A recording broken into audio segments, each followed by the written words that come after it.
Salamlar hər kəsə, vaxtınız xeyir olsun. Nə zaman bizə baxırsınızsa. Bugün biz tarix fənnində yenidən növbəti mövzunun izahında sizinlə görüşürük. Bugünkü mövzu Avropada 30 illik müharibə mövzusu olacaq, dərs olacaq. Çox maraqlı mövzudur, çox maraqlı dərsdir. Həm də çox vacibdir. Çünki qarışıq hissələr var, çətinlik çəkəcəyimiz hissələr var. Və ona görə həm də maraqlıdır ki, indiyə qədər Avropa tarixində görülməmiş bir hadisə baş verir. Hansı ki, müharibənin sonunda konfrans çağırılır, sülh müqaviləsi imzalanır və bu konfransla, sülh müqaviləsi ilə Avropanın bölüşdürülməsi prosesi baş verir. Ona görə də bizi qarşıdakı dəqiqələrdə amma çox maraqlı mövzu gözləyir, həmçinin də çox vacib bir mövzu gözləyir. Daha diqqətli qulaq asmağı tövsiyə edirəm. Mövzuya keçid etməzdən öncə Avropada 30 illik müharibə necə oldu, başladı? Buna toxunmaq lazımdır. Birinci məsələni qeyd edək ki, Avropada reformasiya hərəkatı Avropanın əsas ölkələrini bürüdü. Və bu əsas ölkələri dedikdə biz birinci olaraq əlbəttə ki, danışmalıyıq Müqəddəs Roma imperiyasından. Mən yenə xəritə çəkməyə çalışmışam, ümid edirəm ki, müəyyən qədər olub bu. Demək, xəritə diqqət etsək, Müqəddəs Roma imperiyasından söhbət gedir, hansı ki, Avropada reformasiya burada başlamışdı və digər əsas Avropa ölkələrində yayılmışdı. Daha dəqiq desək, Fransa, İngiltərə, İtaliya və İspaniyanı nəzərdə tuturaq. Reformasiya ümumiyyətlə nədir? Gəlin bundan başlayaq. Reformasiya, reform sözündəndir. Yenilənmək, təzələnmək, yenidən düzəltmək bu anlamı bildirir. Hərfi mənası, necə deyərlər, belədir. Yaxşı, nəyi yenidən bərpa edirik, yəni nəyi yeniləyirik sualı verilsə, cavab bundan ibarətdir ki, Avropada 16-cı əsr əvvəllərindən etibarən xüsusən katolik kilsəsinin ciddi şəkildə bir hökmranlığı var. Bu, daha çox özünü Müqəddəs Roma imperiyasında, yəni Almaniya ərazisində göstərir. Katolik kilsəsi torpaqlara nəzarət edir, vergi toplanmasını öz əlində cəmləşdirir və hətta müasir dövrün gözündən baxanda çox gülünc görünə biləcək, cənnət qəbizləri deyilən indulgensiya satışı ilə məşğuldur. Əlavə olaraq, Avropada inkvizisiya məhkəmələri var, hansı ki, günahkarlar güya günahkar elan olunur və hətta tonqalda yandırılır bu dərəcədə. Qeyri-qanuni və yaxud ədalətsiz məhkəmələr öz əksini tapır. Və bütün bunların fonunda səhnəyə bir nəfər çıxır, söhbət Martin Lutherdən gedir və hansı ki, Martin Luther reformasiyaya qarşı mübarizə aparır. O cənnət qəbizlərini pisləyir, katolik kilsəsinin hökmranlığına qarşı çıxır və reformasiya dalğasını başladır. Və bu reformasiya dalğası qeyd etdiyimiz kimi Avropanın əsas ölkələrini, yəni Qərbi Avropanın əsas ölkələrini əhatə edir. Yeri gəlmişkən reformasiya 3 ölkədə ciddi şəkildə qələbə ilə nəticələnir. Bunlardan biri Almaniyadır, Almaniya ərazisidir, Müqəddəs Roma imperiyası, digəri Fransa ərazisidir, Fransa dövlətidir, digəri isə İngiltərədir. Yeri gəlmişkən Almaniya ərazisində, Müqəddəs Roma imperiyasında yeni bir kilsə yaranır, formalaşır, hansı ki, yeri gəlmişkən katolik dininə və ya köhnə rejimə qarşı mübarizə aparanlar protestantlar adlanırdı, etiraz etmək sözündən belə deyək ki, ortaya çıxır və deməli, Müqəddəs Roma imperiyasında Lüteran kilsəsi yaranır. Eyni zamanda Fransadan söhbət edirsə, Fransada isə bu Jean Calvinin başçılığı yaradılmış bir kilsə idi, yenilikçi bir kilsə, Calvinizm və İngiltərədə isə yenilikçi bir kilsə, Anglikan kilsəsi yaranır. Ona görə də biz qeyd edirik ki, bu üç ölkədə reformasiya qələbi ilə nəticələndi. Amma reformasiyanın məğlub olduğu, yaxud əks reformasiyanın qalib gəldiyi ölkələr də var. Bu ölkələr Apenin yarımadasında İtaliyadır, Preney yarımadasında isə İspaniyadır. İ hərfləri ilə necə deyərlər, yadda saxlamaq mümkündür bunu. Bu müharibənin reformasiyanın sonunda 1555-ci ildə Augsburg sazişi imzalanır və Augsburg sazişinə əsasən katoliklər və protestantlar arasında bir anlaşma bağlanır və hər kəsin dini etiqad azadlığı, belə deyək ki, təmin olunur və belə demək mümkündürsə, Avropada dini müharibələr sona çatır. Amma sual verə bilərsiniz ki, bəs Augsburg sazişi ilə dini müharibə sona çatmışdırsa, necə oldu ki, 30 illik müharibə başlayır? Səbəb ondan ibarətdir ki, tamamilə və birdəfəlik bu dini problemi həll etmədi Augsburg sazişi. Ona görə də biz bugün Avropada 30 illik müharibədən danışırıq ki, bu müharibədə dini xarakteri daşıyır, az sonra bu barədə ətraflı izah veriləcək. Demək, birinci, biz qeyd eləyək, planımız nədən ibarətdir, nədən danışacaq daha doğrusu. Müharibənin səbəbləri, başlaması və iştirakçılarından danışırıq. İkinci mərhələdə müharibənin gedişi və nəticəsi barədə danışacaq. Üçüncü, sonuncu mərhələdə isə Vestfaliya konfransı və Vestfaliya sülh müqaviləsindən, daha doğrusu sülhündən danışacaq. Birinci mərhələyə keçirsək, müharibənin səbəbi, başlaması və iştirakçıları. Yəqin ki, bu yerə qədərki danışığımdan siz başa düşürsünüz ki, səbəb dini zəmindir. Dini bir müharibədir, müharibə. Biz bu barədə qeyd edə bilərik. Katoliklərlə protestantların mübarizəsi idi. Səbəb bundan ibarətdir. Yəni, bayaq qeyd etdiyim reformasiyadan qalma prosesi hələ sönməmişdir. Hələ də Avropa dini müharibələrin, belə deyək ki, mərkəzində yer alırdı. Digər bir tərəfdən, siyasi və ərazi amilləri var idi, əlbəttə ki, var idi. Yəni, bu müharibəni sadəcə dini müharibədir deyə xarakterizə etmək doğru olmaz. Əlavə olaraq, deyək ki, testlərdə düşərsə ki, siyasi, ərazi amilləri, motivləri var idimi? Bəli, təbii ki, var idi.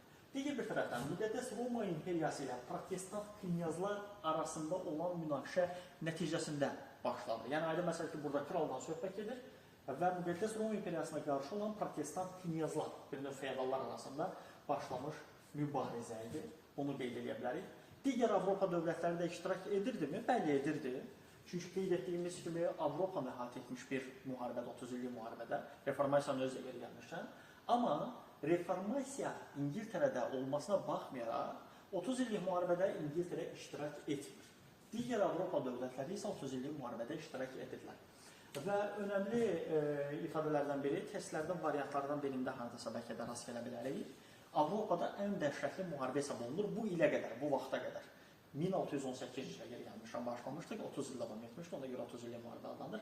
Bir haşiyə çıxın, tarixdə biz belə bir bu tip adda olan müharibələr görmüşük. 7 illik müharibə görmüşük, 100 illik müharibə görmüşük və bu müharibəni isə biz 30 illik müharibə adlandırırıq. İngiltərə iştirak etmirdi, bunu bir daha qeyd edirəm. Avropada bu vaxta qədər olan ən dəhşətli müharibə hesab olunur. Bir daha qısa keçək, belə deyək, hadisələrin üzərindən katoliklərlə protestantların mübarizəsi idi, dini xarakter daşıyırdı, amma dini xarakter olmasına baxmayaraq siyasi və eyni zamanda ərazi motivləri öz əksini tapırdı. Müqəddəs Roma imperiyası ilə protestant knyazlar arasında mübarizə zəminində gedirdi bu müharibə. Digər Avropa dövlətləri iştirak edirmi? Bəli, edir, amma İngiltərə yoxdur bu 30 illik müharibədə və bu vaxta qədər olan ən dəhşətli, ən dağıdıcı müharibə hesab olunur, bunu qeyd edə bilərik. Bu yerə qədər ümid edirəm bir problem yoxdur, yəni anlamada necə deyərlər. Növbəti hissəyə keçid etsək, müharibənin gedişi və nəticəsi ikinci mərhələdə. Aydın məsələdir ki, reformasiya başlamışdı Almaniya ərazisindən və 30 illik müharibədə reformasiyanın ən qaynar nöqtəsində baş verir. Yəni, döyüşlər adətən və əsasən Alman torpaqlarında gedir.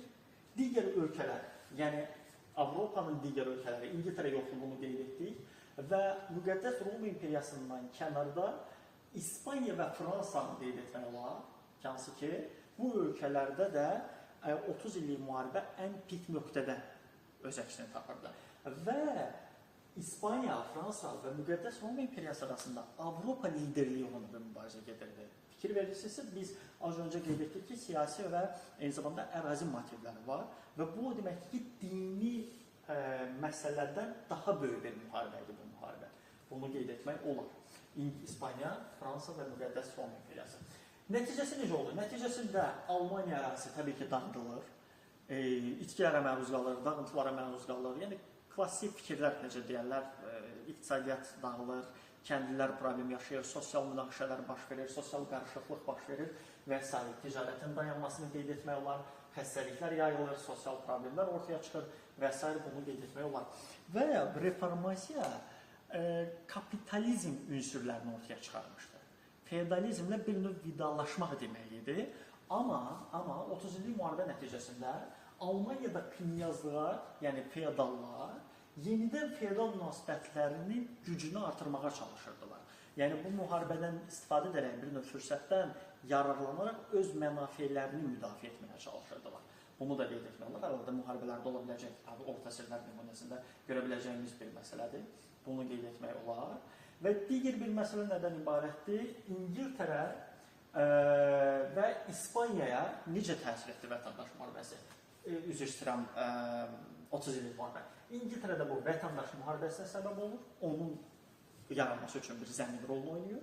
Gəlmişin İngiltərədə vətəndaş müharibəsi, birinci vətəndaş müharibəsi 1942-46-cı illərdə olub, ikinci vətəndaş müharibəsi isə 48-ci ildə hesab olunur. Bu formada qeyd etmək olur. İspaniyada isə bu üsyanlara səbəb olur. Və İspaniya ilə maraqlı bir məsələ qeyd edə bilərik. Müqəddəs Roma imperiyasından sonra ən çox ərazisi dağıntıya məruz qalan ərazi İspaniya olur. Demək, Müqəddəs Roma imperiyası ərazisi dağıntıya məruz qalıb, problemlər var, sosial qarşılıqlıq var, eyni zamanda bu İspaniyada hökm sürür. Bu vəziyyətdə kimin gücü artacaq? Təbii ki, Fransanın gücü artacaq. Və bu o deməkdir ki, Avropada güc İspaniyadan Fransaya keçir. Bunu xüsusi olaraq hətta saxlaya bilərik. İkinci mərhələdə mənə elə gəlir ki, aydındır. Bir daha qeyd etsək, döyüşlər adətən Alman torpaqlarında gedirdi. İspaniya, demək, Müqəddəs Roma imperiyası və Fransa Avropa liderliyi uğrunda mübarizə aparırdı. Daxili problemlər var idi, xəstəliklər, sosial qarışıqlıq və s. Alman knyazırları yenidən feodal münasibətlərini bərpa etməyə çalışırdılar və ən önəmli bir məsələ müharibənin İngiltərəyə təsiri ondan ibarət oldu ki, vətəndaş müharibəsi, belə deyək, yaranır, formalaşır, baş verir və İspaniyada isə üsyanlar başlayır və bu üsyanlar nəticəsində İspaniya Fransadan geri qalır və üstünlük İspaniyanın əlindən çıxır, keçir Fransa dövlətinə. Üçüncü mərhələdə biz keçid etsək, üçüncü mərhələdə isə biz Vestfaliya konfransı və Vestfaliya sülhündən danışmalı oluruq. Qeyd edək ki, Avropanın ilk ən böyük konfransıdır, Vestfaliya konfransı. Mən dərsin izahının əvvəlində də bunu qeyd etmişdim ki, bu vaxta qədər ilk dəfə Avropanın bölüşdürülməsi prosesi baş tutacaq. Vestfaliyada, yəni 30 illik müharibənin sonunda. Dövlətlər arası münasibətlər sistemi yaranır. Bu cümləni yaxşı yadda saxlayırıq, bunu ilk ən böyük konfrans olaraq qeyd edək. Dövlətlər arası münasibətlər sistemi yaranır. Yəni, bu cümlənin mahiyyəti ondan ibarətdir ki, Avropanın dövlətlər öz aralarında həm siyasi, həm iqtisadi olaraq, həm geosiyasi olaraq, coğrafi olaraq bölüşdürməli olurlar. Bunu qeyd edək, testlərdə rast gələ biləcəyimiz bir cümlədir. Və önəmli bir məsələ, ilk dəfə dünya və Avropa tarixində suveren dövlətlərin birliyi ifadəsi ortaya çıxdı. Hər bir dövlət müstəqildir, bu o deməkdir. Digər bir dövlət, başqa bir dövlətin ərazisinə müdaxilə etməməlidir, onun hüquqlarını başa düşməlidir, hüquqlarına hörmət etməlidir, müstəqilliyinə hörmət etməlidir. Bu ifadəni özündə formalaşdırır. Ümumilikdə bu proses, mənim qeyd etdiyim, yəni başqa bir dövlətin azadlığına hörmət etmə prosesi, belə bir ifadə işlədə bilərik, Vestfaliya sistemi adlanır. Belə bir anlayış formalaşır. Müasir dövrdə də bu təbii ki, təkmil bir formaya gəlib çatır, Birləşmiş Millətlər Təşkilatı yaradılır və bunun əsasında belə deyək ki, bu prinsip daha da ali zirvəyə çatır. Düzdür, biz bunu Azərbaycan tarixində, Qarabağ müharibəsində, BMT-nin qətnamələrində təəssüf ki, görə bilməmişdik. Amma hər halda Vestfaliya sistemi müasir dövrdə müəyyən qədər, yəni tam olmasa da, hər halda böyük bir faizlə qalmaqdadır. Vestfaliya konfransında Vestfaliya sülh müqaviləsinin mahiyyəti nədən ibarət idi sual olsa, 300-dən çox Alman dövlətinin müstəqilliyi və öz dillərini təyin etmək hüququ tanınır. Biz bilirik ki, Müqəddəs Roma imperiyası, yəni Almaniyadansı müxtəlif növ Alman dövlətlərindən ibarət idi və siyasi pərakəndəlik var idi. Bir də Azərbaycan tarixindəki xanlıqlarla müqayisə edə bilərik və həmin dövlətlərin müstəqilliyi eyni zamanda dinlərini təyin etmək hüququ tanınır ki, onlara mane olmurlar, dinləri və eyni zamanda müstəqillərini qoruyub saxlaya bilərlər. Digər bir tərəfdən Almaniyanın siyasi dağınıqlığı rəsmiləşir. Rəsmiləşir dedikdə siyasi zəmində rəsmiləşir. Yəni, bunun üçün hər hansı bir sənəd falan imzalanır, alanında qeyd etmirik. 1648-ci ildə, yaxud 17-ci əsrdə qeyd edə bilərik. Yəni, testdə ili verməyib əsr olaraq da qeyd edə bilər. Almaniyanın siyasi dağınıqlığının rəsmiləşməsi. Almaniyanın siyasi dağınıqlığının zirvə nöqtəsi kimi əslində 15-ci əsrə qeyd edə bilərik. Orada reformasiyanın, 16-cı əsr reformasiyanın başlanması və s. Amma daha, belə deyək ki, rəsmiləşmə prosesi buradadır. Daha sonra, Papanın imzasına ehtiyac olmadı. Bu ifadə çox aydın məsələdir, mənə elə gəlir ki, yəni bu o demək ki, katolik kilsəsi nüfuzla düşür, kilsənin gücü zəifləyir, artıq reformasiya qalib gəlir, davamında 30 illik müharibə var. 30 illik müharibə nəticəsində reformasiya tərəfdarları üstünlük əldə edirlər, hansı ki, müstəqillikləri, dini etiqad azadlıqları tanınır, Papa tərəfindən hər hansı bir müdaxilə olmur onların dinlərinə və bu demək ki, kilsə artıq siyasi gücünü tamamilə itirir, sadəcə formal yaxud dini zəmində qalır. Kilsə məhdudlaşır, yəni dünyəvilik güclənir. Aydın məsələdir. Dini bir proses, yəni sanki bir tərəzidir. Dini bir zəmin öz gücünü itirəcəksə, dünyəvilik bu halda güclənəcək və Avropada dini müharibələr dövrü sona çatır. Bunu da qeyd edirik. Yadınıza gəlirsə, yadınıza qalıbsa daha doğrusu, az öncə mən dərsin əvvəlində də qeyd etdim ki, Augsburg sazişində dini müharibələr sona çatır. Burada da eyni cümlə var, amma bir dəfəlik sona çatır. Yəni Augsburg sazişindən Vestfaliya sülhünün əsas fərqi bundan ibarətdir. Üçüncü mərhələdə biz nədən danışdıq? Bir daha qeyd edeyim. Avropanın ilk ən böyük konferansıdır. Dövlətlər arası münasibətlər sistemi yaranır. Bu cümləni yadda saxlayırıq. Suveren dövlətlərin bərabərliyi prinsipi ilk dəfə tətbiq olunur. İlk dəfə bu vaxta qədər yerləmişəm bu məsələ ilə bağlı bir şey qeyd edeyim. Bundan sonra bir neçə konferansın biz adını qeyd edə bilərik ki, həmin konferanslarda da Avropanın bölüşülməsi prosesi öz vəktini tapacaq. Məsələn, 1815-ci il Viyana konqresi, 1856-cı il Paris müqaviləsini qeyd etmək olar bu baxımdan. 1914-18-ci il müharibəsinin tamamında imzalanan Versal-Washington sistemini bu barədə qeyd etmək olar ki, hansı ki, dünyanın geosiyasi bölünməsi prosesi baş verir. Daha sonra 300-dən çox Alman dövlətinin müstəqilliyi və özünlərini təyin etmək hüququ tanınır. Papanın imzasına artıq ehtiyac duyulmur. İlk dəfə yerlənmişən bu proses baş verir və eyni zamanda Almaniyanın siyasi dağılığına rəsmiləşir deyə bilərik.